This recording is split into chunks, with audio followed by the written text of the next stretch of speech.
Kita akan memulai data science series 2 ya, mengenai data analitik. Jadi nggak kalah serunya dengan topik yang data series 1 ya.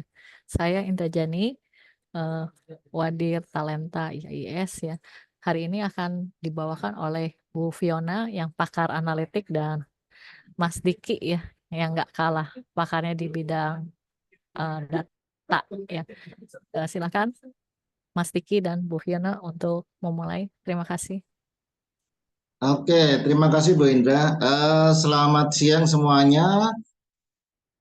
Selamat datang di acara IAS. IAS ini untuk acara ini adalah acara berseri ya. Jadi Bapak Ibu bisa menunggu atau menantikan seri-seri berikutnya. Ini adalah seri pertama dari kita mengenai data analitik. Data analitik ini sangat penting bagi kita semua karena pada dasarnya eh, di lingkungan bisnis, terutama di lingkungan bisnis, kita kadang-kadang memiliki data, tapi kita sendiri tidak tahu ini data kemudian di seperti apa. Jadi ada kemungkinan untuk proses seperti marketing dan segala sesuatunya dilakukan secara manual atau mereka biasanya menggunakan intuisi untuk melakukannya. Pada zaman sekarang kita tidak bisa melakukan itu. Kita perlu suatu insight yang lebih besar untuk melakukan itu. Hari ini kita akan membahas mengenai data analitik, bagaimana untuk melihat data analitik yang lebih bagus. Maka hari ini kita mengundang namanya Bu Fiona Rachel. Dia memiliki pengalaman yang cukup menarik. Dia seorang pakar, seorang praktisi. Dia udah 15 tahun di bidang firm dan enterprise. Beberapa bagian yang dia miliki adalah ERP, manajemen, business process, process improvement, dan business intelligence. Hari ini yang akan dibawakan oleh Bu Fiona adalah bagaimana kita bisa melihat suatu insight dari data analitik dengan lebih sederhana. Cara yang sederhana seperti apa? Mari kita nantikan bersama dengan Bu Fiona. Selamat datang Bu Fiona. Selamat siang, terima kasih Mas Diki, Bu Oke, Indrani. siap Bu Fiona. Ya, terima kasih. Saya share screen saya dulu.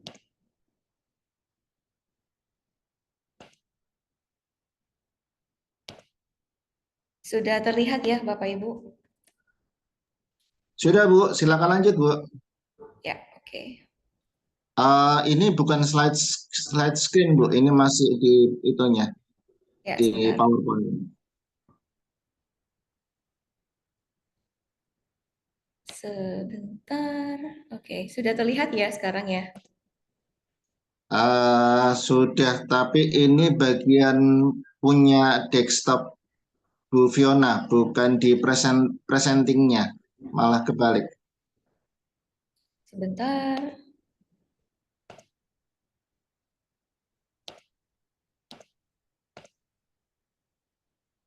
Oke, Ya, sudah oke. terlihat ya? Oke. Siap, siap, siap. Ya, baik. Terima kasih Mas Diki. Selamat siang Bapak Ibu. Hari ini saya mau membawakan webinar dengan tema Business Dashboard for Data Analytics. Jadi data analytics digunakan dengan menggunakan Business Dashboard ya. Terus tadi disebut sedikit mengenai saya, sudah disebutkan, saya skip aja. Hari ini kita akan membahas ya, karena temanya lumayan simple, kita coba lebih ringan juga.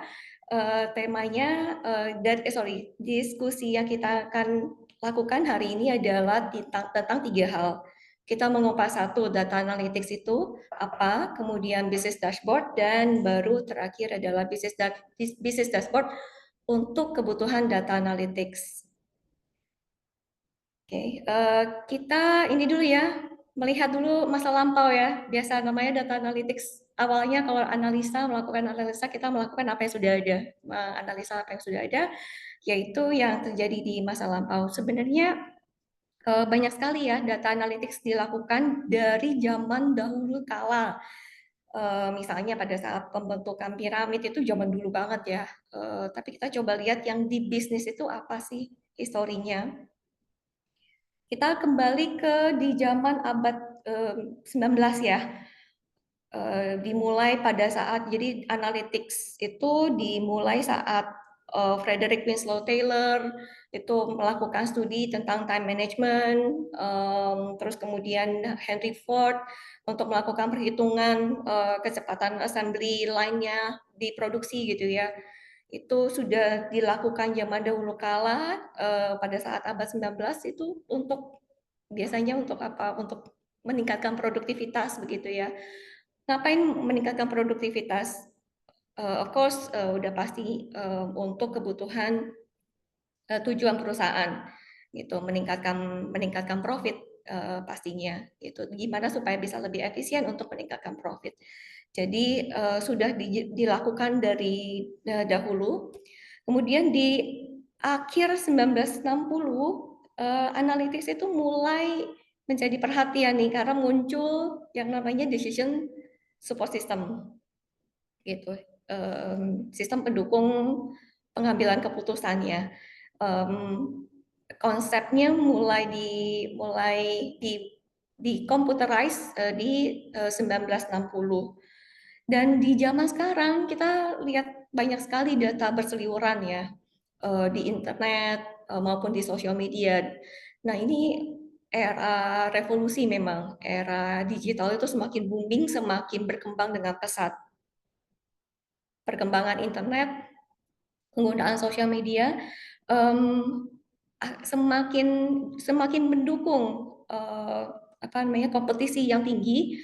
Karena itu perusahaan-perusahaan melirik, terutama yang giant teknologi firm ya, itu melihat ke arah data, bagaimana mereka bisa mengoptimalisasikan data.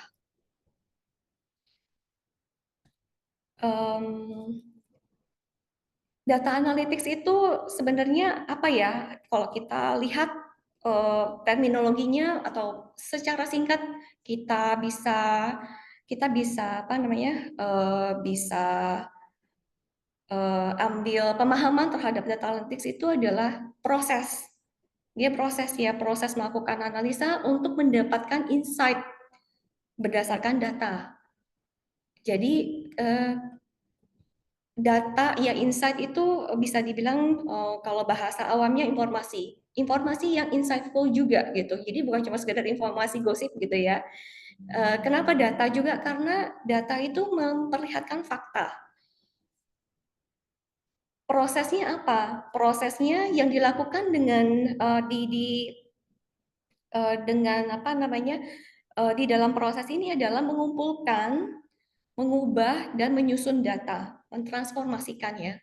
Datanya udah pasti dikolek karena belum tentu data tersebut ada di satu sumber yang sama.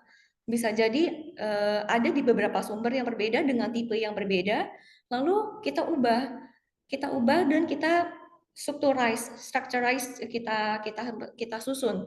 Untuk apa? Untuk macam-macam. Dan yang pasti supaya suatu proses ini bisa added value, ya pastinya dibutuhkan nantinya untuk pengambilan keputusan, membuat prediksi ke depan, dan atau kesimpulan-kesimpulan lainnya yang bisa mendukung untuk action-action lainnya.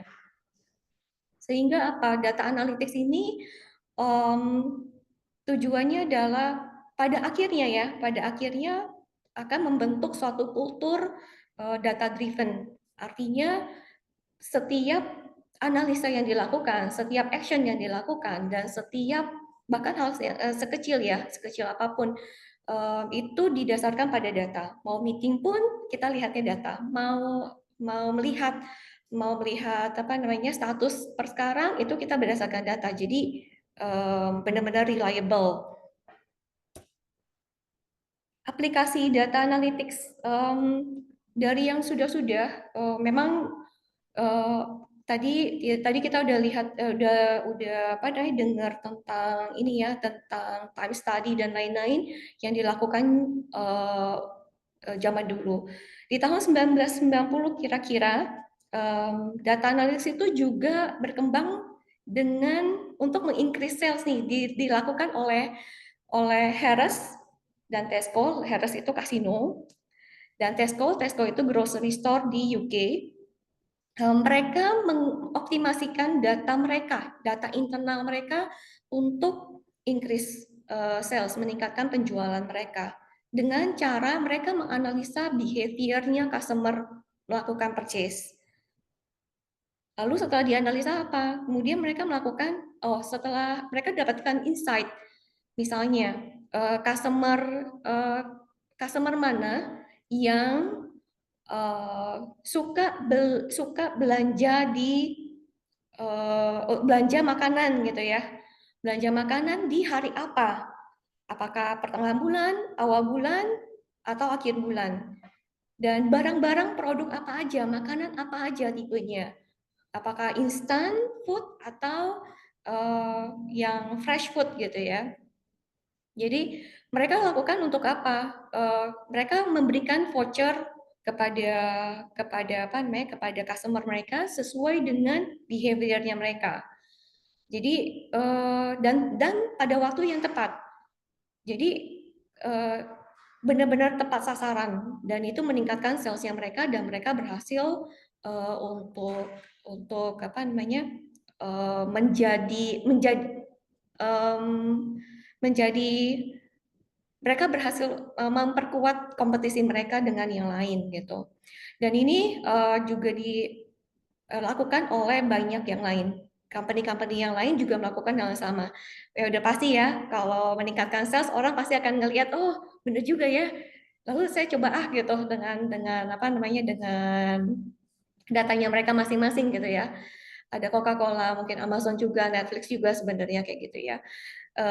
Itu zaman sekarang. Tapi zaman dulu juga tetap aja ya, belum ada ini nih, belum ada terlalu besar perkembangan teknologi zaman sekarang, tapi sudah dilakukan analytics gitu. Di satu sisi kita punya penjualan, gimana cara meningkatkan penjualan, lalu ada juga dari sisi internal operation, bagaimana mengoptimalkan operation, yaitu apa? Cost efisiensi biasanya, atau yaitu meningkatkan produktivitas. Ini dilakukan oleh Lazy Boy sama Body Basics. Lazy Boy itu adalah perusahaan furniture konvensional selama 95 tahun sudah berdiri, sudah mungkin lebih. Dan mereka perusahaan konvensional, tapi mereka melihat bagaimana saya harus beradaptasi dengan zaman sekarang nih, ya online dan lain-lain. Dan mereka harus menggali insight dari data tersebut supaya apa? Supaya bisa compete dan supaya bisa menarik customer dengan lebih banyak lagi. Dan mereka bukan cuma sekedar dari sisi sales ya, mereka juga melihat sales itu juga harus didukung dengan operation perusahaan. Pricingnya seperti apa? Pricingnya mana yang cocok gitu dengan pasar, terus juga kinerja masing-masing SKU, yang mana menjadi tren, yang mana yang tidak menjadi tren, lalu juga sampai ke pengiriman juga. Mereka optimalkan supaya semua itu dilakukan untuk customer satisfaction pastinya. Kalau customer satisfied, mereka akan repeat order dan bahkan mungkin juga menjadi marketing bagi mereka sendiri gitu ya, biasa ya. Kalau udah happy pasti akan ngajak teman-temannya gitu atau saudara-saudaranya. Terus kemudian Body Basics juga, mereka berhasil meningkatkan revenue 25% dengan melakukan data analytics. Dan tidak hanya itu aja, mereka juga melakukan peningkatan dari sisi operasionalnya. Itu mereka mereduce cost dan kemudian juga meningkatkan kinerja employee-nya. Performance-nya masing-masing employee itu diukur performance-nya dan juga dimonitor ya, bukan cuma diukur aja, terus juga dioptimalkan gitu, di-encourage untuk melakukan kinerja yang lebih baik. Kemudian penggunaan data analytics itu di apa aja sih gitu? Apa sih yang bisa kita lakukan dengan melakukan analytics? Satu, ini sebenarnya ada banyak jenisnya ya, dan analytics. Ada descriptive analytics, ada diagnostic analytics, dan sebenarnya ada beberapa hal yang lain seperti predictive analytics, terus prescription seperti kayak resepin gitu ya, sama kognitif. Ada banyak hal lagi sebenarnya, dan itu nanti kita akan bahas di seri berikutnya, seri-seri yang lain, yang selanjutnya. Karena seperti yang tadi Mas Diki sebutkan, untuk data analytics to data science ini kita punya beberapa seri. Kita mencoba ini yang pertama yaitu data analytics, dan untuk yang tadi analytics mulai dari prediction sampai ke prediction dan selanjutnya itu kita akan bahas di seri-seri lainnya. Descriptive analytics, kalau kita gunakan descriptive analytics, sebelumnya ya, descriptive analytics itu apa sih? Descriptive analytics seperti kata-katanya adalah analytics atau analisa yang dilakukan untuk menggambarkan, untuk menganalisa kejadian, apa yang sudah terjadi, menggambarkan kejadian yang sudah ada. Biasanya banyak sekali ya, mungkin nanti kita bisa sebagai contoh ya, kita lihat contohnya, kita nanti akan lihat contoh-contoh secara realnya. Untuk yang sudah di-apply oleh banyak orang dan banyak company, yang umum kita lihat juga adalah traffic dan engagement trend. Kalau orang marketing itu biasanya akan ngelihat traffic website gitu ya, terus engagement sosmed gitu ya. Trennya seberapa besar sih audience yang bisa dijaring, yang bisa di-reach dan bisa di-engage. Kenapa? Dengan melihat tren akan kelihatan apakah turun ataukah naik gitu ya. Kalau saya udah pasang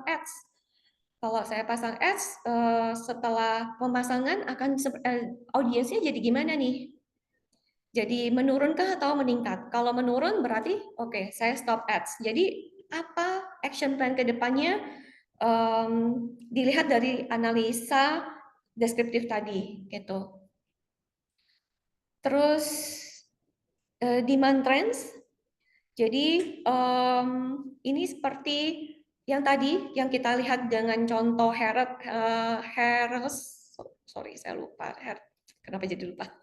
Grogi ya. Harrods dan Tesco, Coca-Cola dan lain-lain gitu ya, melihat customer behavior. Netflix juga melakukan hal yang sama. Jadi mereka melihat ya, kalau Bapak Ibu lihat Netflix gitu ya, pasti akan muncul yang sesuai dengan kita nih, seperti yang kita cari, yang biasanya kita cari, you also like gitu ya. Jadi sebenarnya di belakangnya itu mereka melakukan analisa si customer, oh ini si Fiona ini suka film apa, yang temanya seperti apa, yang aktornya siapa gitu ya. Lalu mereka itu gunakan analisa itu mereka gunakan untuk ngasih supaya saya lebih sering nonton. Saya akan terpacu untuk saya pengen nonton lagi. Dikasih suggestion gitu ya. Saya nonton ini, nonton ABC gitu, terus kemudian diberikan ada loh yang sama gitu ya. Saya suka action misalnya, nanti akan muncul action juga, action yang dan suggestion lainnya gitu. Dan ya banyak hal juga ya, campaign juga, terus mereka lakukan analisa untuk again what's next gitu, yang supaya customer semakin suka, semakin engage, dan tetap retain, dan bahkan mungkin bisa menambahkan customer gitu. Terus juga descriptive analytics juga ada di financial statement. Jadi financial statement yang kalau orang-orang finance sih pasti tahu, yang setiap bulan ya, biasanya setiap bulan atau mungkin ada yang setiap bulan plus berapa hari, atau bahkan mungkin ada yang lebih cepat, ada juga yang bisa sampai setiap hari closing. Wah, luar biasa sih ya kalau setiap hari closing. Jadi descriptive analytics yang bisa kita lihat adalah balance sheet, ya, rugi laba, terus kemudian juga ini yang berupa numbers ya, statement atau status finansial perusahaan itu di posisi apa, atau bahkan dengan menggunakan rasio. ROI-nya berapa, return yang balik modal gitu ya, terus atau ROE asetnya, seberapa efektif aset yang dipunyai perusahaan untuk mengenerate revenue, juga dengan yang lain-lain, seberapa misalnya financial leverage, seberapa besar hutang yang dipunyai perusahaan bisa mengenerate revenue nih, misalnya seperti itu. Diagnostic analytics. Diagnostic analytics itu adalah yang mendiagnosa. Kalau tadi deskriptif itu adalah analisa yang menggambarkan kejadian yang ada, yang telah ada ya, dan ada sampai saat ini atau sampai suatu periode. Sementara diagnostic analytics itu adalah yang menggambarkan kenapa hal tersebut terjadi. Jadi analisanya mencari-cari tahu seperti ini ya, hipotesis itu juga masuk diagnostic analytics, terus juga root cause analysis itu juga. Jadi kalau bagi yang yang di manajemen dan engineering gitu ya, tahu misalnya Ishikawa, Fishbone itu untuk melihat diagnostic analytics, root cause-nya apa sih gitu. Terus dari contohnya ini kita menganalisa permintaan market. Ini dilakukan sama HelloFresh. Jadi mereka melakukan analisa, mereka mencari tahu relationship-nya atau korelasinya antara karakter customer dengan purchase behavior-nya mereka, kebiasaan mereka untuk melakukan pembelian dari customer mereka. Dan mereka waktu itu mendapatkan insight bahwa wanita di Amerika, terutama di timur laut Amerika itu sering penjualannya tinggi di sana, gitu, dilakukan oleh wanita-wanita yang tinggal di daerah timur laut Amerika tadi, gitu. Lalu mereka mencari tahu kenapa, lalu dicari tahu apakah ada benefitnya khusus untuk wanita dan lain-lain gitu. Jadi analisanya tuh mencari tahu. Dan akhirnya apa? Mereka ya untuk melakukan campaign. Gunanya adalah untuk itu gitu. Gimana supaya mereka bisa penjualannya lebih meningkat lagi? Atau kenapa hanya di timur laut Amerika? Bisa nggak dilakukan untuk negara bagian atau bagian yang lainnya dari Amerika seperti itu? Dan kemudian contoh lainnya juga selain dari yang tadi melihat atau mencari tahu permintaan market ya, mereka juga melakukan analisa terhadap behavior-nya customer gitu. Kenapa customer waktu itu mereka ada untuk si HelloFresh ini mereka punya apps. Lalu mereka mencari tahu kenapa customer bisa leave subscription atau bisa cancel subscription gitu ya. Gunanya untuk apa? Supaya mereka bisa melihat apakah itu karena apps-nya yang bermasalah atau karena misalnya biayanya yang mahal atau hal yang lain. Gunanya untuk apa? Untuk mereka review apakah saya harus mengadjust pricing saya atau saya harus melakukan campaign yang seperti apa untuk sekali lagi ke depannya apa yang harus mereka lakukan untuk menjaring customer dan retain customer.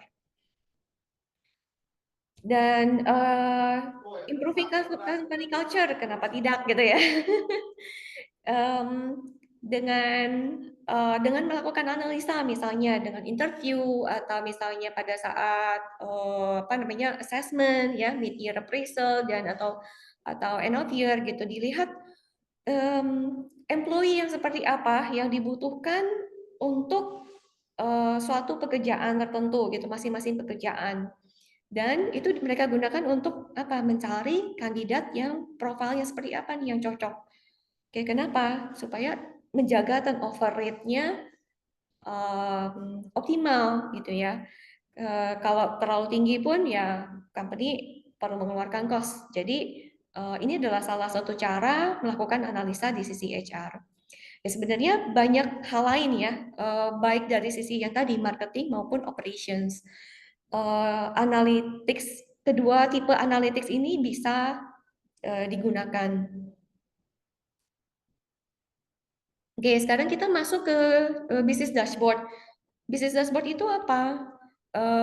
Kalau saya simpelnya saya akan apa namanya sebut kalau business dashboard itu adalah overview yang sangat komprehensif dari key points terhadap sesuatu. Key points yang atau yang kritikal gitu ya, yang diperlukan untuk entah satu perusahaan atau bagian-bagiannya. Sebagai contoh bisa dilihat jadi bisnis dashboard itu bentuknya komprehensif dan karena komprehensif cuma satu view doang, ini harus dipilah-pilah yang mana yang perlu dilihat ya. Berarti kita perlu melihat metriknya apa aja dan ditampilkan secara singkat, ringkas, padat. Biasanya dalam bentuk grafik atau suatu visual, baik itu grafik yang tadi atau angka. Karena apa? Angka itu bisa aja satu angka atau kalau dilihat ada kecil di sini ya, satu indikator naik atau turun itu sudah merupakan komprehensif gitu. Dia menandakan suatu kita bisa langsung dapat insight-nya sebenarnya. Terus bisa juga di yang tadi ya selain di company tapi juga bisa diturunkan ke departemen. Bisnis dashboard ditampilkan compact gitu dan disesuaikan dengan masing-masing kebutuhan.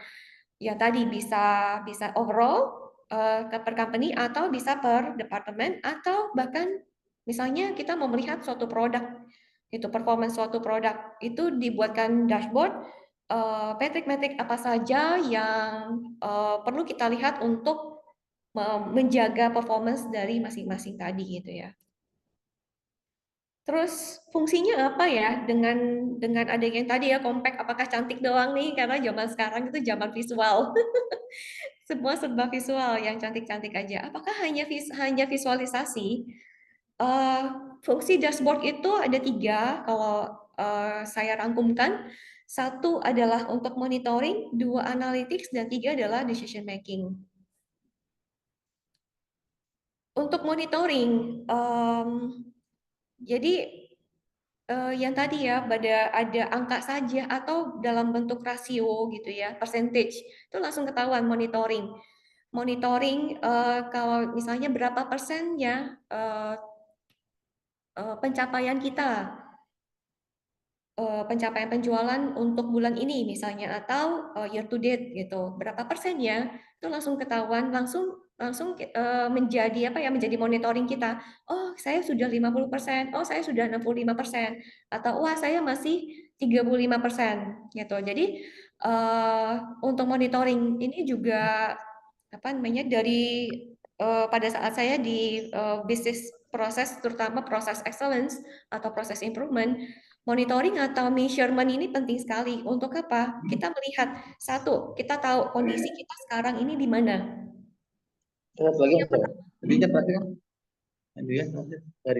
Yang kedua adalah dari angka tersebut atau monitoring tersebut itu kita bisa kemudian setelah melakukan action plan itu menjadi reviewnya kita. Apakah action yang telah kita lakukan itu sudah bisa meningkatkan bisa meningkat atau malah turun gitu. Kalau misalnya turun berarti ada sesuatu yang salah dengan actionnya kita, dengan strateginya kita. Lalu kalau meningkat ya berarti kita gimana supaya kita bisa maintain atau bahkan kita roll out gitu ya actionnya. atau perubahannya. Dashboard untuk monitoring ada banyak, ada beberapa ya, bukan ada banyak sekali, dan saya mungkin bisa share beberapa dari yang simple, yang tadi gitu ya, angka aja, dari angka aja atau indikator kecil, tanah panah ke atas, tanah panah ke bawah itu sudah merupakan monitoring.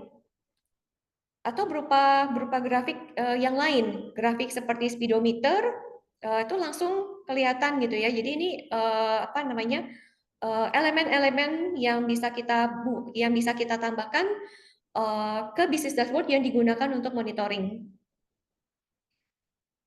Kemudian bisa juga kita pakai trend line graph gitu ya, grafik garis untuk melihat trennya yang tadi, misalnya tren engagement kita gitu ya, atau tren engagement atau tren atas hasil iklan gitu. Jadi bisa kelihatan langsung bentuknya apa namanya, situasinya tuh gimana gitu, audiens kita seperti apa, atau bahkan sales gitu, tren sales kita atau tren apa namanya, pengeluaran kita dan lain-lain gitu ya.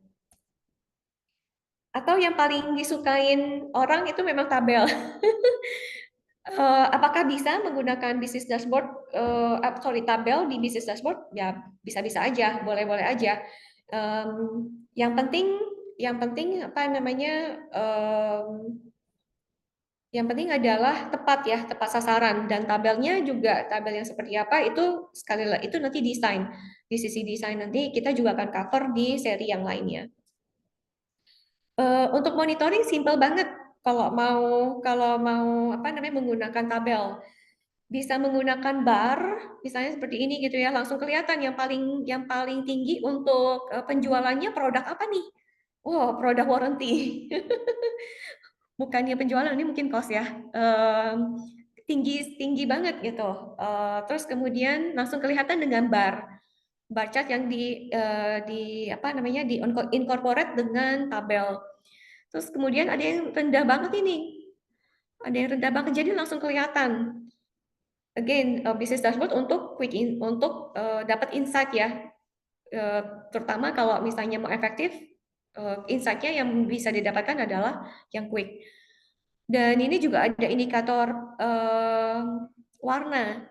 Hijau itu menandakannya go, berarti sukses nih gitu, atau merah biasanya seperti itu sih kalau dari bisnis dashboard. Ini melakukan monitoring, kita langsung tahu performance dari produk kita seperti apa, dari masing-masing departemen misalnya itu juga gimana, performance-nya langsung kelihatan, monitoring. Ini yang biasa dilakukan di bisnis dashboard.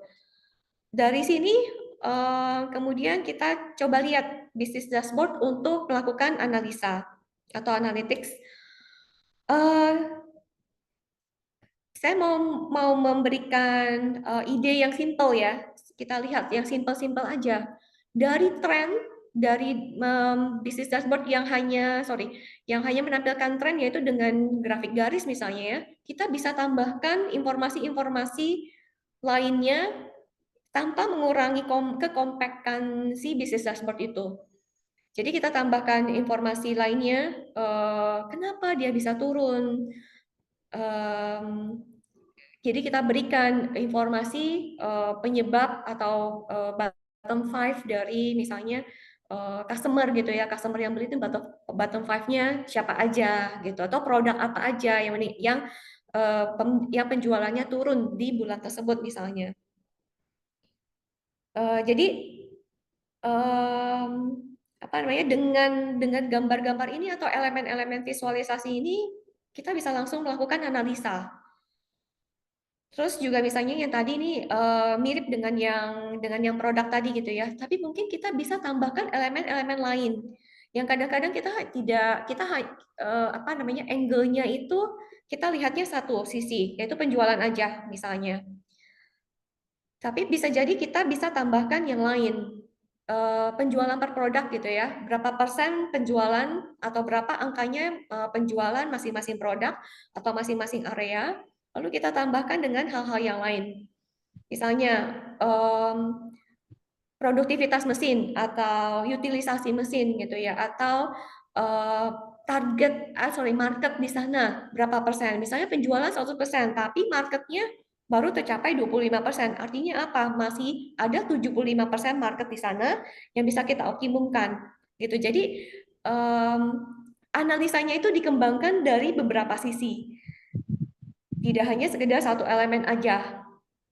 Biasa ya, kalau kita memang terbiasa, kalau saya cukup lama di perusahaan konvensional itu data itu silo.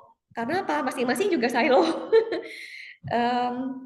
Padahal insight itu bisa didapatkan dari sudut pandang yang berbeda gitu. Ada baiknya, maksudnya ya justru itu makanya ada koordinasi gitu ya, ada meeting koordinasi dan lain-lain. Dan ada baiknya kalau itu dilakukan dengan menggunakan satu data yang sama atau unified, paling enggak source-nya sama gitu ya, dan cara pengolahannya. Karena kalau cara pengolahannya juga berbeda, bisa jadi yang harusnya plus jadi minus gitu ya. Gitu. Jadi harus apa namanya, lihat, kita bisa lihat gitu, ada opportunity ke arah sana untuk melihat dari sisi yang lebih luas lagi, bukan cuma sekedar satu elemen aja. Dan kita coba lihat lagi yang lebih apa namanya, yang lebih sedikit advance gitu ya. Apa sih yang menyebabkan suatu sales itu naik atau sales itu turun? Kita bisa menggunakan teknologi, ada apa namanya, teknologi atau bikin sendiri ya, secara manual itu bebas-bebas aja. Kita lihat korelasinya gitu, korelasinya antar beberapa elemen. Elemen apa aja sih yang menyebabkan suatu sales itu naik atau turun? Misalnya kalau apa namanya, jualan payung yang gampang ya, jualan payung gitu, atau produksi payung. Kalau di apa namanya, musim hujan meningkat, kalau di musim kemarau menurun, atau sekarang bisa juga naik juga ya, tetap juga ya, karena orang-orang kepanasan pakai payung. Atau bahkan ada hal yang lain, bukan cuma sekedar musim nih, tapi ada hal-hal yang lain gitu. Misalnya tren, misalnya kalau kita jualan retail gitu ya, produk fashion misalnya baju. Kalau baju kalau baju apa namanya, baju pesta, itu kapan sih akan lebih sering dibeli orang? Atau misalnya baju kerja, kapan sih akan sering dibeli orang? Tipe-tipe orangnya seperti apa? Jadi elemennya banyak sekali. Dan itu bisa kita lihat, kita lakukan analisa. Ada banyak metodenya, bisa pakai correlation atau bisa pakai regression gitu. Tergantung dari kasus yang kita hadapin. Terus kita juga bisa lihat, ini adalah salah satu apa namanya, metode untuk analytics, decision tree, atau kalau misalnya ada yang sebut decomposition tree. Prinsipnya mirip, tapi bisa jadi ini berurutan gitu ya. Dari satu kasus, misalnya penjualan, cost tinggi. Kenapa cost tinggi? Kita lihat produk mana dulu yang costnya mengkontribusikan cost tinggi nih. Apakah produk, lalu kita lihat lagi dari tipe produk tersebut gitu, atau jenisnya. Lalu kita lihat produksinya, mesinnya seperti apa pada saat mesinnya apakah terlalu banyak apa namanya, terlalu banyak overhaul misalnya, atau maintenance tinggi, angka maintenance-nya, biaya maintenance-nya, atau raw materialnya. Lalu kita lihat lagi, misalnya kalau raw materialnya tinggi, kenapa raw materialnya tinggi? Kita bisa lihat, oh ya memang angkanya misalnya tinggi gitu ya, lagi komoditi susah nih gitu, atau biaya importnya yang tinggi. Kita bisa lihat, kita runut lagi gitu. Jadi ini cara untuk melakukan analisa, dan ini bisa dilakukan dengan business dashboard untuk orang-orang yang melakukan analisa ya, gitu. Terus yang terakhir untuk decision making. Jadi analisa sebenarnya yang kita lakukan ini baik analisa deskriptif atau diagnostik, terus atau cuma untuk monitoring. Dari tadi tuh saya selalu menyebutkan kalau yang maklar ya nu aing ya gitu kan. Oh iya. Enak nu aing ya. Padahal Oke, saya lanjut ya. Yang saya sebutkan sesekali, setiap kali bahkan sering saya sebutkan kalau yang dilakukan, analisa yang dilakukan itu adalah untuk menentukan next-nya apa. Jadi sebenarnya analisa itu juga akan lebih meaningful atau useful kalau bisa digunakan untuk yang tadi next-nya apa, what to do, bukan cuma sekedar monitoring tok, terus kemudian dapat rapot jelek gitu ya. Oh penjualannya cuma 70%, ya itu akhirnya udah basi ya jadinya ya. Tapi pada saat kita tahu 70% di hari ini, saya masih punya 5 bulan lagi, berarti saya harus ngejerin. Action apa yang harus saya lakukan? Itu adalah decision making. Lalu kita runut area mana, misalnya area mana yang penjualannya mengkontribusi terbesar, dia kita cuma mencapai 70%. Berarti kan bisa ada yang lebih kecil dari 70%, ada yang lebih tinggi daripada 70%. Bisa jadi ada yang rendah banget. Nah, apa yang harus kita lakukan terhadap area tersebut? Jadi jangan tunggu sampai sampai menyesal. Sampai menyesal. Tapi yang kita lakukan semua ini, analytics ini akan sangat berguna kalau kita bisa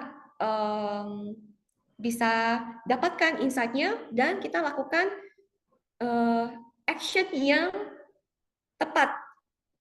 Kalaupun ada salah ke depannya, ya udah kita konfigur lagi strategi dan action kita.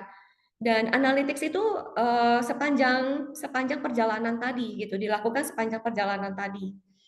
Nggak tunggu sampai akhir project atau akhir tahun selesai gitu ya. Jadi decision making setiap dari analisa yang kita lakukan itu pentingnya untuk pada akhirnya memang decision making. Hal sekecil apapun juga memerlukan decision making dan kita sering melakukan decision making gitu setiap hari bahkan gitu. Bisnis dashboard tadi yang tadi memvisualisasikan ya, bentuknya memang visual, grafik atau angka yang sangat-sangat straightforward. Kenapa bisa untuk mendukung decision making? Decision making pun sebenarnya juga dilakukan yang tadi setiap hari, bisa besar bisa kecil. Decision making yang kecil itu kita temuin bahkan sehari bisa berapa kali gitu. Dan business dashboard itu bisa membantu untuk melakukan decision making karena langsung terlihat, kita langsung dapat insight-nya. Terus dengan decision making, dengan business dashboard, kita juga memperlihatkan situasi yang ada sekarang atau problem yang ada, karena biasanya yang dicari problem ya, supaya kita bisa cater problem kita, terus kita bisa perbaikin. Kalau kita ngasih lihat visual dengan secara visual, udah dengan cepat langsung tahu situasi kita seperti apa atau problem kita gimana, kita bisa mengajak orang melihat hal yang sama dan kita bangun engagement bareng untuk ini sama loh, ini ini problem kita bersama gitu. Datanya sama karena datanya sama.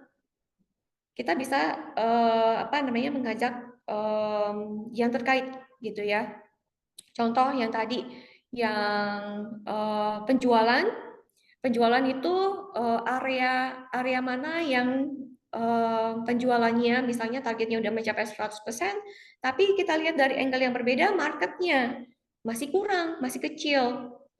Kalau itu diperlihatkan bareng antara sales dan misalnya business development, berarti orang business development, oh iya itu opportunity saya berarti untuk membuka market atau meningkatkan market gitu. Terus dan yang terpenting adalah bisnis dashboard itu yang tadi bisa memberikan insight untuk melakukan satu action plan dan atau preventive action. Teknologinya udah pasti dengan teknologi kita disupport dengan untuk melakukan decision making atau bahkan maksudnya analytics proses-proses analytics yang lain gitu. Kenapa kita perlu teknologi? Sebenarnya ada banyak teknologi yang ada untuk business dashboard atau untuk analytics ya. Bisa pakai Excel yang simple. Kalau cuma statistik aja, misalnya pakai SPSS, terus atau bahkan bisa kita melihat teknologi yang lain.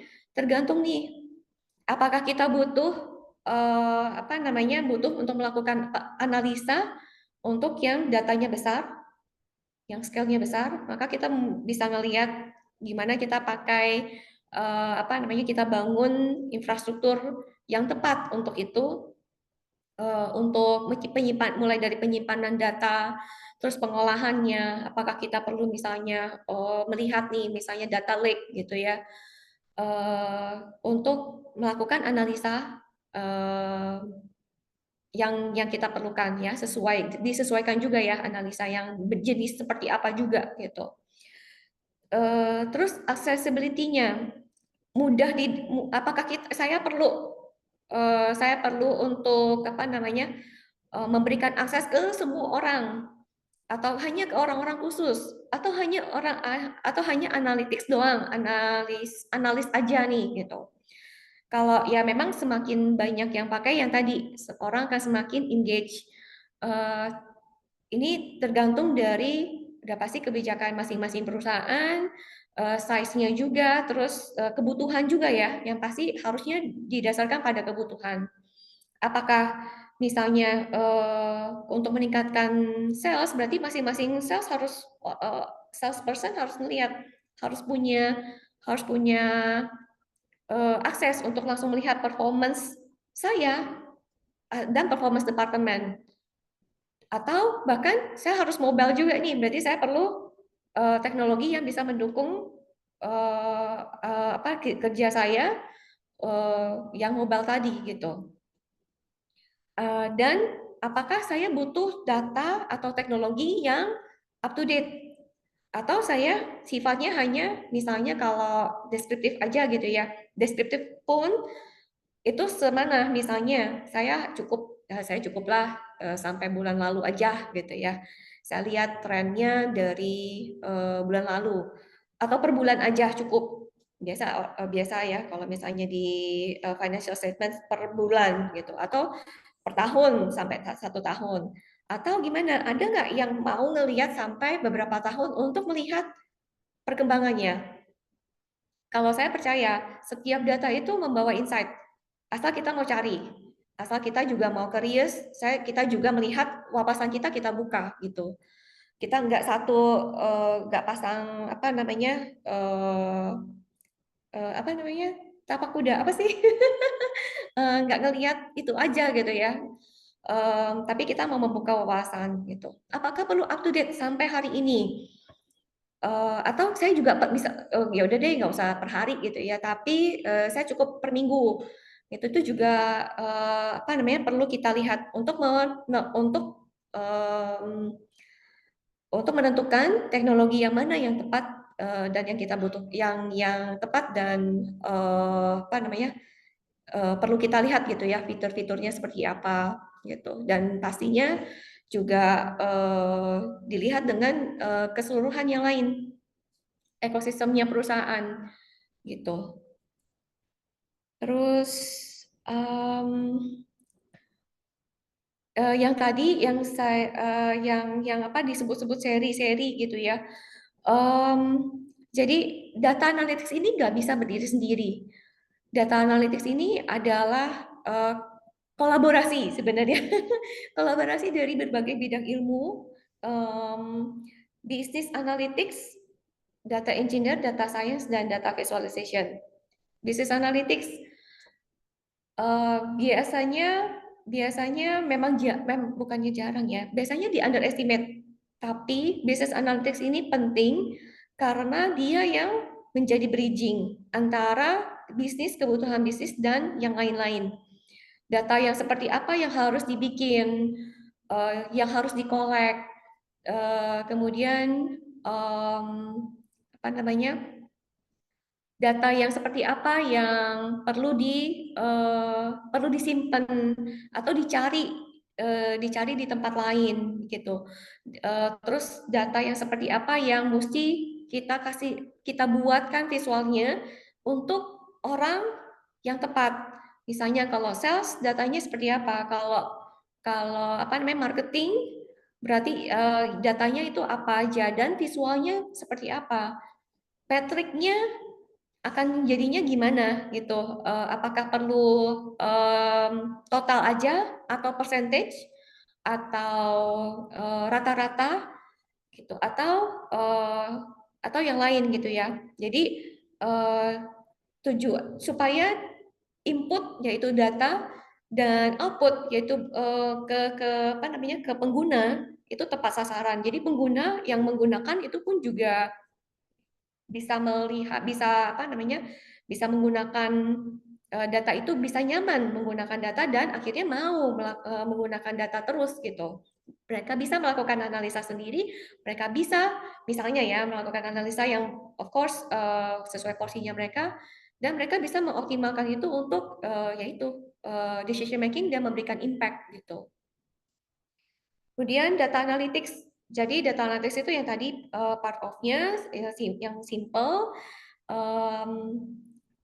Gimana kita menganalisa data untuk supaya ya kita dapat insight-nya dan ke depannya apa yang perlu kita lakukan supaya datanya menjadi bagus kalau masih kurang bagus gitu.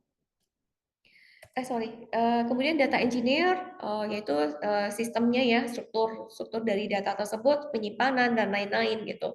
Itu juga penting yang tadi. Jadi harus di-prepare untuk apa? Untuk mengoptimalkan penggunaan analytics maupun nanti data science nih gitu. Data science itu yang ke arah prediction ya, forecasting dan penggunaan yang lainnya, pemodelan data dan lain-lain gitu.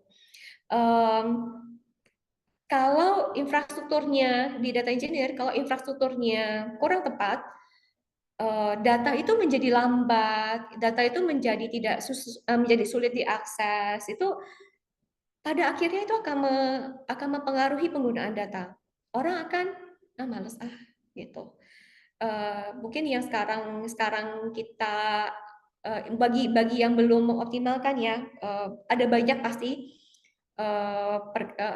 kesulitan dari sisi infrastruktur gitu ya. Terus saya susah mendapatkan data gitu ya. Reportingnya harus di-coding dulu misalnya kayak gitu. Nah, itu hal-hal yang kita alami seperti itu kita sudah tahu bareng gitu ya betapa pain kalau orang udah painful dia jadi malas gitu. Jadi ini data engineer adalah salah satu yang penting juga gitu. Dan yang terakhir adalah data visualization. Sebenarnya data visualization bisa untuk yang tadi ya data analytics sebenarnya akan lebih powerful kalau divisualkan. Jadi dia bukannya dia nemenin masing-masing dari bidang ilmu yang tadi ya, dari aplikasi yang tadi, business analytics, data science, data engineer itu dia nemenin masing-masing dan dia nge-boost up misalnya analytics gitu ya, memboost up analytics supaya apa? Supaya orang lebih mudah melihat, supaya orang juga langsung mendapatkan understanding yang sama, lebih mudah, lebih cepat, terus bisa melakukan analisis sendiri gitu. Jadi atau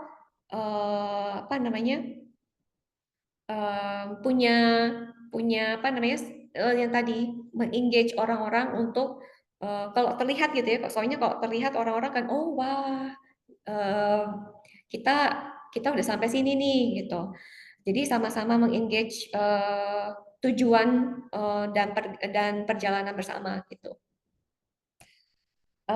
Demikian dari saya.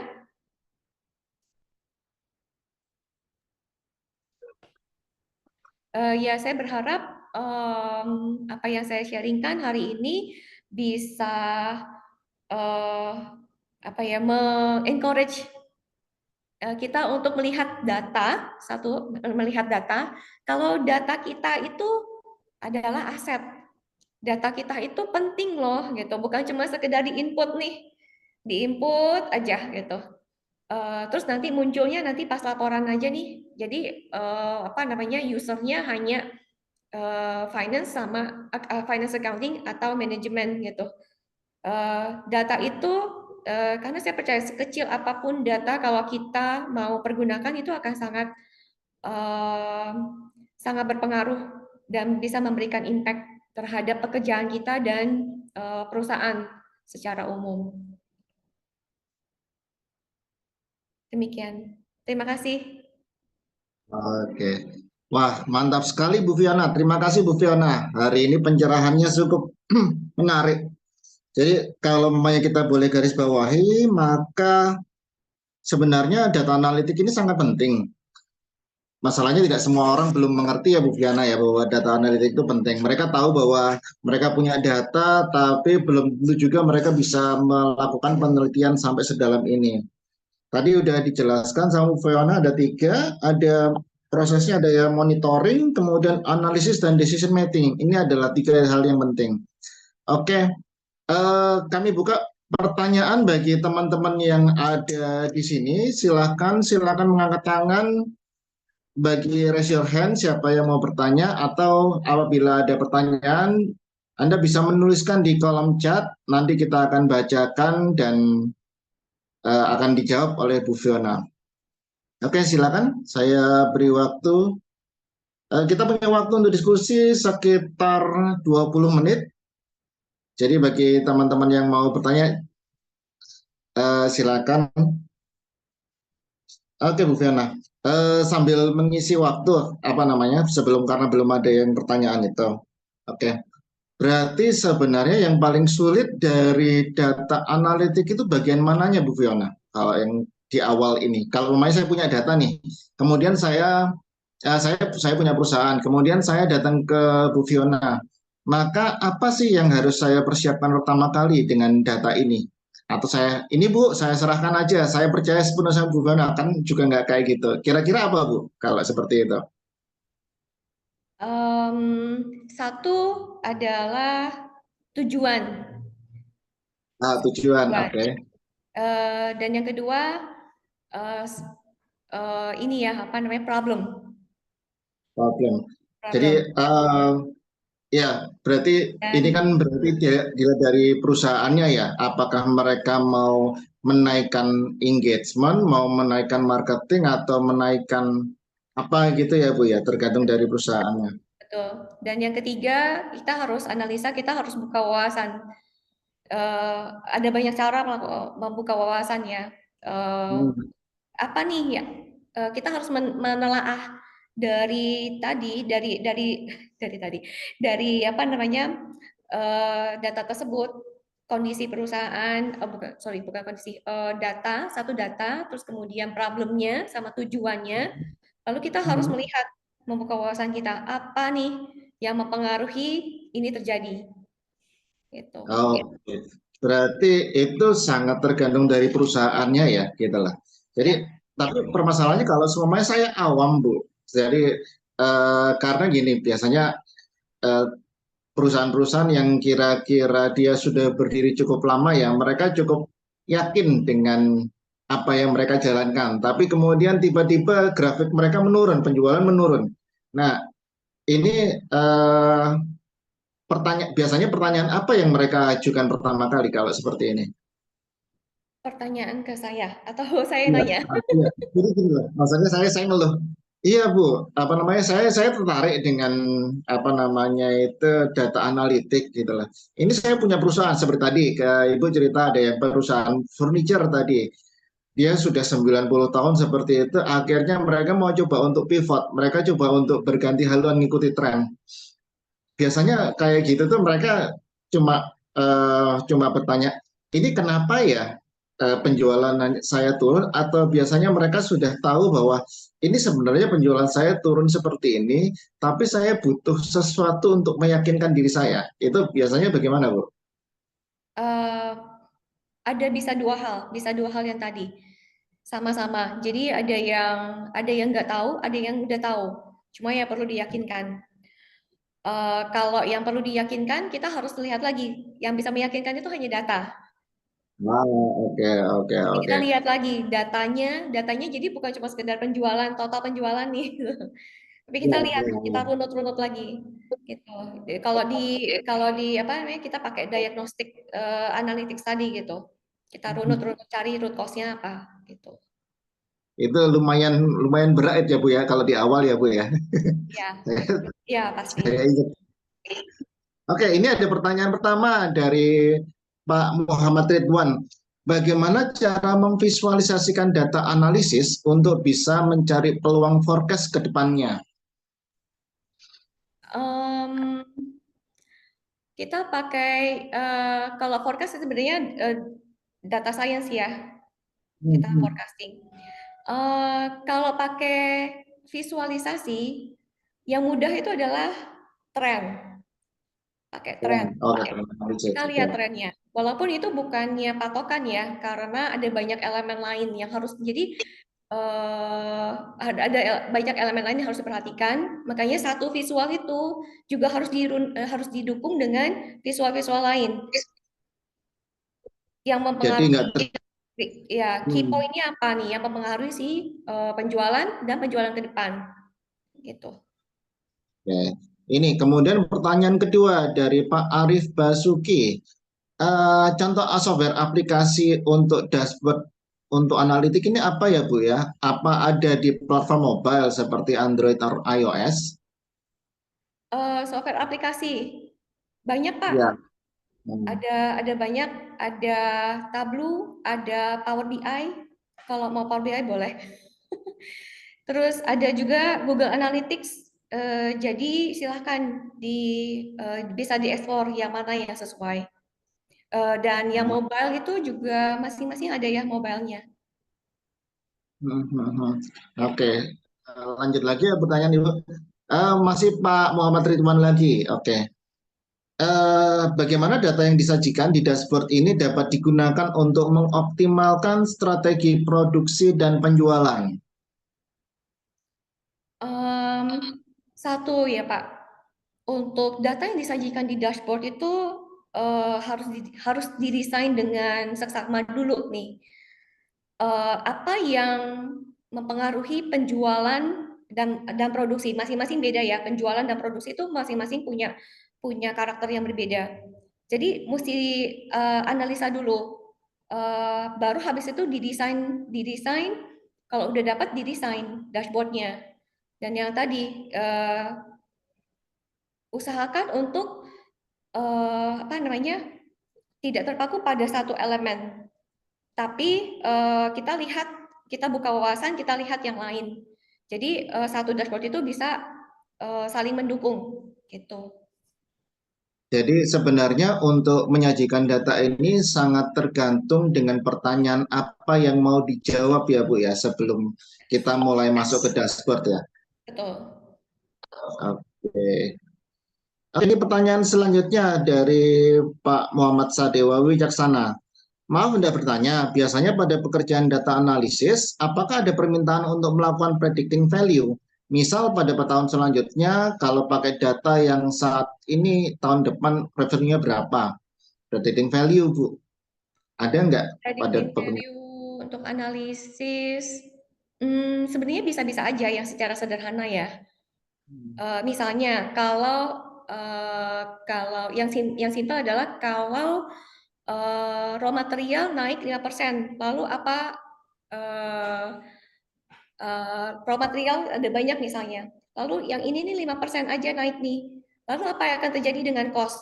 Berapa persen akan naik cost-nya? Gitu. Kalau untuk yang predik untuk future itu biasanya pakai forecasting.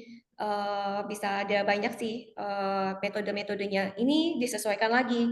Apakah produk tersebut seasonal? Apakah produk tersebut benar-benar hanya tergantung dari waktu aja pada suatu saat akan naik gitu. Itu tergantung juga. Jadi tergantung karakteristiknya juga gitu. Berarti data itu harus apa? Harus punya apa ya? Punya waktu yang lebih banyak, atau data semakin tahun itu semakin banyak predicting value-nya lebih bagus, atau bagaimana, Bu, kalau itu? Tergantung lagi tadi. Kalau misalnya untuk apa misalnya resep gitu ya, bikin kue, Ya. terigu ini 5% naik. Lalu apa yang akan terjadi dengan apa namanya cost-nya saya? Apakah meningkat atau enggak? Nah itu sampelnya nggak perlu banyak. Sementara kalau misalnya untuk memprediksi forecast, semakin banyak sampel akan semakin lebih akurat. Oke. Kita lanjutkan, Bu. Wah, ini pertanyaannya lebih teknikal ini. Dari Pak Muhammad Aksanur Rofi, financial statement analysis ada yang bersifat lagging indikator yang berguna untuk evaluasi, dan leading indicator untuk bertuang prediktif. Apakah semua financial statement analysis masuk ke deskriptif tidak bisa didiagnosis? Bisa, Oke, bisa. bisa. Jadi deskriptif itu yang saya tadi sebutkan itu contoh ya.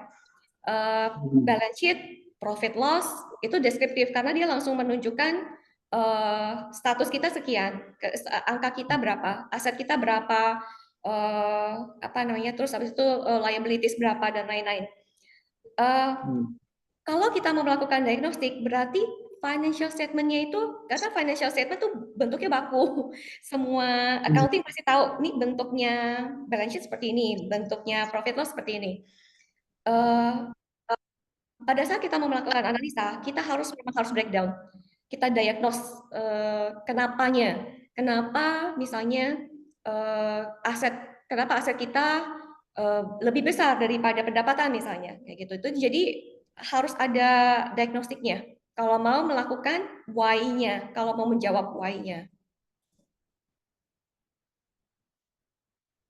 Halo?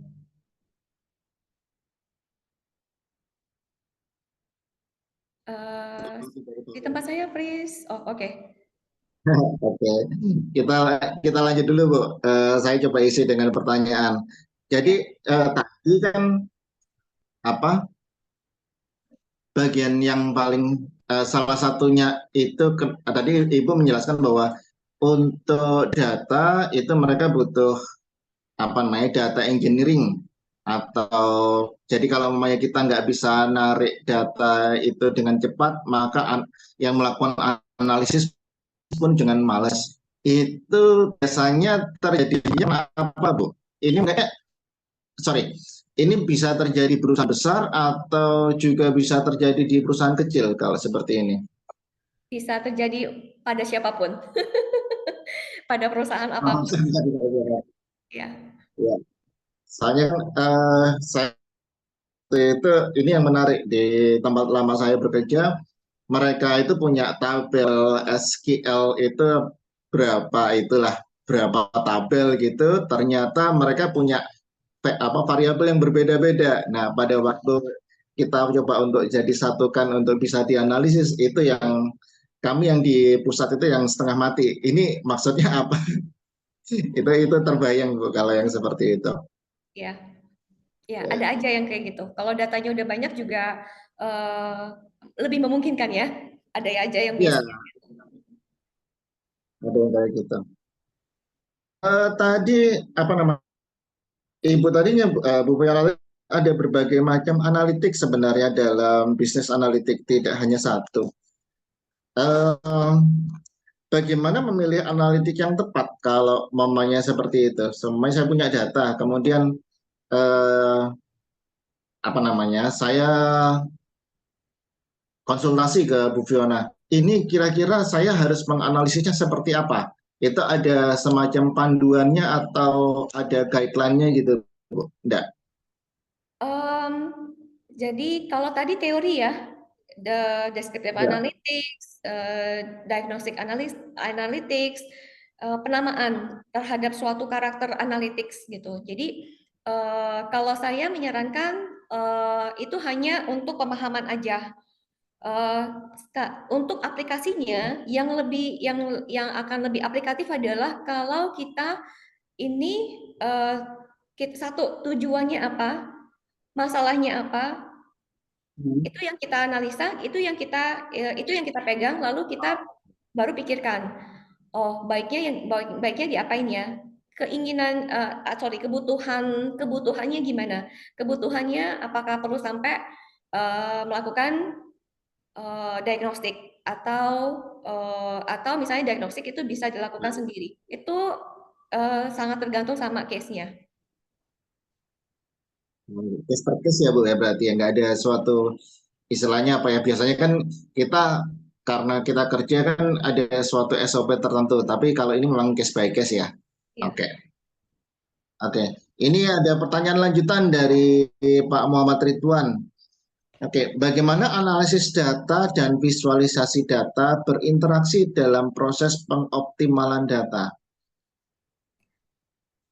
Oke. Itu pertanyaannya lucu. Visualisasi, ya. Data visualisasi itu kalau tadi kita lihat ya, Ya. kita langsung akan kelihatan. Saya waktu kapan ya, itu saya kasih lihat ke mama saya. Mama saya itu umurnya sudah 75 tahun lebih, 77. Lalu saya bilang, Mama coba lihat. Terus kemudian nggak ngerti. Tapi kemudian apa? Saya kasih lihat. Saya yakin mama saya akan ngerti. Saya kasih lihat terus mama saya bilang, oh ya, dia ngerti. Jadi itu visualisasi. Powerful-nya seperti itu gitu. Jadi yang sulit dibikin mudah dilihat. Tujuannya apa? Supaya quick insight. Perkembangan kita zaman ini sangat cepat ya berubah. Perkembangan itu artinya perubahan gitu. Kalau kita nggak cepat juga, kita ketinggalan. Nah, dengan visualisasi dia mengempower data. Orang tuh khawatir, takut. Biasanya kalau angka-angka banyak yang, maksudnya ada aja tipe orang yang nggak takut sama angka. Akhirnya apa? Saya nggak mau menganalisa, saya pakai gut feeling aja. Tapi akhirnya apa? Mungkin ya. Iya, itu masalah. Kalau gut feeling ya berdasarkan pengalaman ya, pengalaman udah tinggi, udah lama, maka gut feeling dia akan tumbuh gitu. Tapi untuk mendukung itu butuh data. Jadi data yang divisualisasikan orang akan lebih convenient, nyaman. Dia merasa data itu mudah. Saya bisa melakukan analisa dengan cepat tanpa harus ngitung-ngitung sendiri, tanpa harus belajar dulu forecast itu apa aja metodenya. Jadi nggak perlu jadi statistician, itu sudah langsung tahu gitu. Dan bisa langsung grab insight-nya apa. Karena yang diperlukan, yang penting dan valuable itu adalah insight. Gitu, Oke. Ya, mungkin kalau ini saya cuma nambah ya dari pengalaman saya ya. Ini kan optimalisasi data. Jadi sebenarnya yang jadi masalah itu pertama kali di ujung itu adalah cleaning data. Nah, ini yang memang proses yang sangat ribet sekali, Pak, kalau saya. Jadi ini saya bisa membayangkan bahwa mungkin data ini sumbernya lebih daripada satu, kemudian pada waktu masuk ini ternyata diagramnya itu nggak ketemu, maka ya mau nggak mau kita harus breakdown dulu data itu di cleaning sedemikian rupa supaya divisualisasi datanya itu bisa bunyi. Kira-kira begitu ya Bu Fiana ya, kalau ya. saya. Ya, betul. Cleaning adalah salah satu proses yang harus kudu musti. Oke, lanjut sebentar Bu. Ini ada dari Pak Reza Aulia. Apakah ada referensi terkait grafik apa yang cocok digunakan untuk data tertentu? Misalnya data time series bagusnya pakai chart seperti apa ya? Ada. Sayangnya nanti itu bukannya sayangnya ya, nanti kita akan bahas di seri yang lain. Data visualisasi akan ada serinya. Jadi Pak Reza Aulia boleh join. Ditunggu saja. Berkaitan dengan itu, kita punya itu ya Bu ya, kita punya workshop gitu Workshop. lah. Mungkin apa Bu Fiona bisa cerita sedikit workshop yang nanti kita akan adakan di tanggal 15 Agustus ya, kalau nggak salah ya. Oh iya betul. Ya. Jadi Baik. Mas Lana juga udah share ya di chat Bapak Ibu silakan untuk dilihat. Kita akan ada workshopnya tanggal 15 Agustus. Untuk kali ini yang pertama ini kita adakan untuk data analytics. Bagaimana meng-create impact terhadap bisnis ini dalam arti pekerjaan, organisasi, perusahaan gitu ya, kantor atau bahkan lingkup departemen sendiri-sendiri gitu. Dengan menggunakan data analytics. Jadi kita kita juga mengundang Bapak Ibu untuk join di acara tersebut. Bisa jadi data analytics itu diulas lebih dalam lagi nanti. Oke. Saya tambahkan kalau namanya Bapak Ibu sudah melihat brosur, maka judulnya adalah Creating Impact to Your Boleh Business with di-share Titik. nggak Mas Diki flyernya? Saya nggak, saya Ditayangkan. nggak Bu Fiona bisa tayangkan nggak Iya, flyernya? bisa Bu. Sebentar. bisa tanya di layar Bu.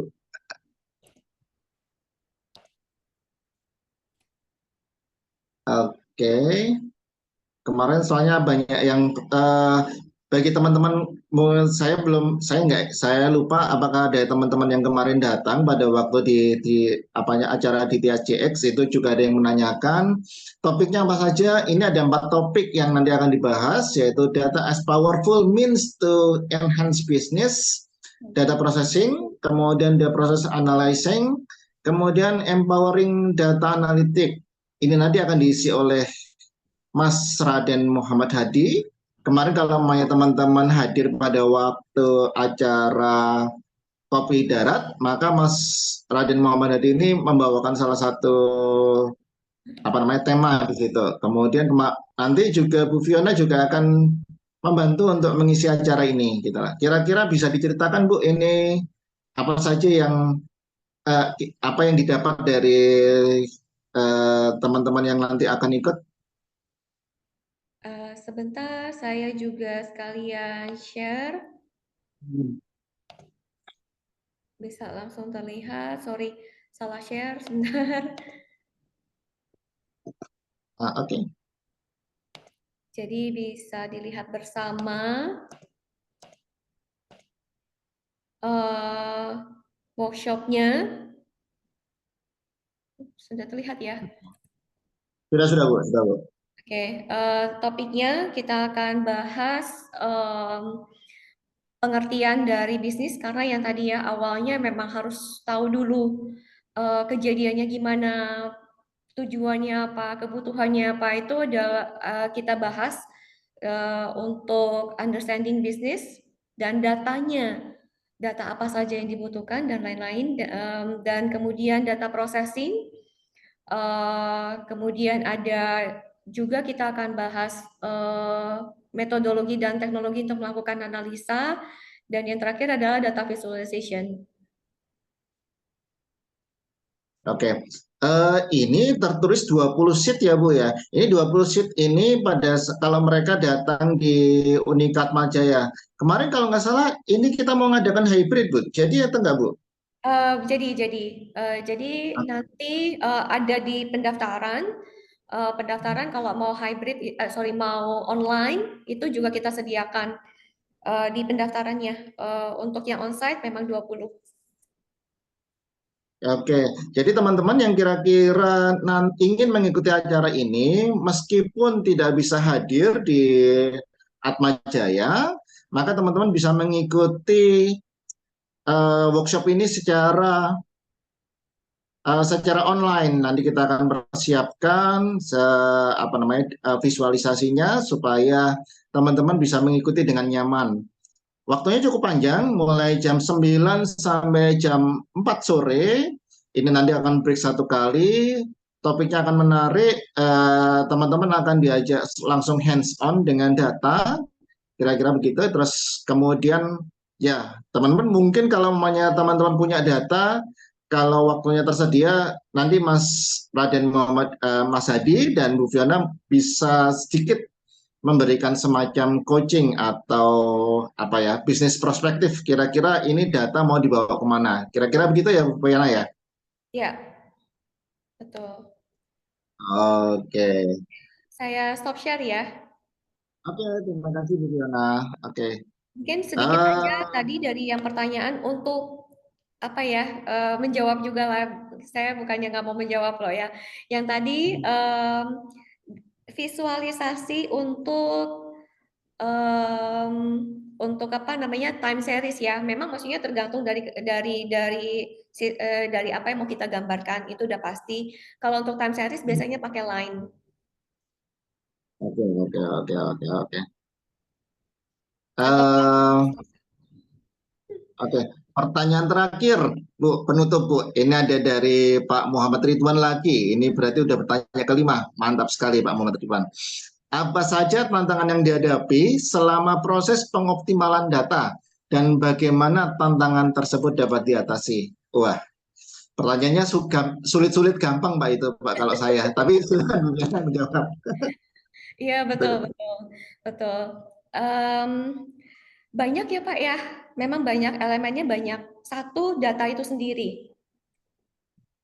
Yang kedua teknologinya. Tapi itu dua ini apa namanya dua ini em, masih belum ada apa-apanya dengan tantangan yang ketiga. Tantangan ketiga adalah orang manusia. Memang maksudnya dalam setiap rollout ya, implementasi atau change management itu selalu orang. Tapi kalau kita em, bisa apa namanya memberikan yang tadi justru ini bisa membuktikan bahwa data itu memberikan impact. Kalau kita olah dengan tepat, maka orang akan percaya gitu. Gitu kira-kira Pak. Oke, oke, menarik sekali ya Bu ya. Ini kita nggak kerasa waktunya itu pertanyaan teman-teman ternyata pertanyaan-pertanyaan berbobot sekali dan kita apa namanya cukup kewalahan untuk menjawab sekian pertanyaan ini. Oke, pertanyaan menarik. Oke, sekali lagi terima kasih teman-teman. Oh, ini masih ada sesi foto ya. Nanti saya sesi foto akan saya kembalikan ke Bu Indrayani. Terima kasih apa namanya Langsung itu. aja nggak apa-apa. Mas Diki Oh, nggak langsung apa-apa, foto Bu. aja. Foto, saya nggak bisa foto, Bu. Jadi mungkin dari admin ya. Mbak Bu Fiano aja langsung ya. Soalnya nggak print screen-nya nggak bisa di-share lagi di kantor soalnya. Oke, sebentar ya Bu. Saya print screen sebentar. Kesediaannya teman-teman untuk membuka kamera sebentar untuk dokumentasi. Oke. Silakan teman-teman yang belum membuka kamera, dibuka sebentar. Cuma butuh waktu 2 menit untuk melakukan apa namanya screenshot ini. Silakan dihitung Bu Fiana kalau sudah siap. Oke, sebentar ya Bapak Ibu. Saya print screen. Ini soalnya laptopnya semakin lama sebentar. Oke, saya mulai dengan layar yang pertama. 1, 2, 3. Cheese. Tapi Sebentar. bicara ini kan misalnya kalau ini kan berdasarkan pihak buka itu kan misalnya dia ada mesin tim dedicator terus ternyata tim dedicator ini pegang saham nih di PT ini dan Sebentar. misalnya seperti misalnya kan biasanya juga itu juga Semakin lambat. kalau misalnya Ya, nge-lag Bu video. Iya, videonya nge-lag. Terus yang layar yang kedua, silakan dibuka Bapak Ibu. 1, 2, 3, cheese.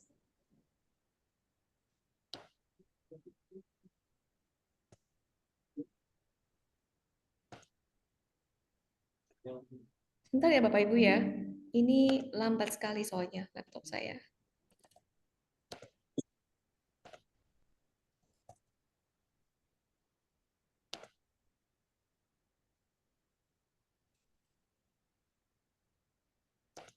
Oke, yang ketiga, terakhir.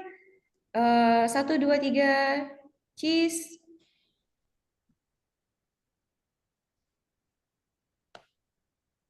Kalau ini kan di layar Oke, ya cukup. Oke, terima kasih Bu Fiona. Terima kasih teman-teman masih sempat mau menunggu atau mengikuti sampai acara ini berakhir.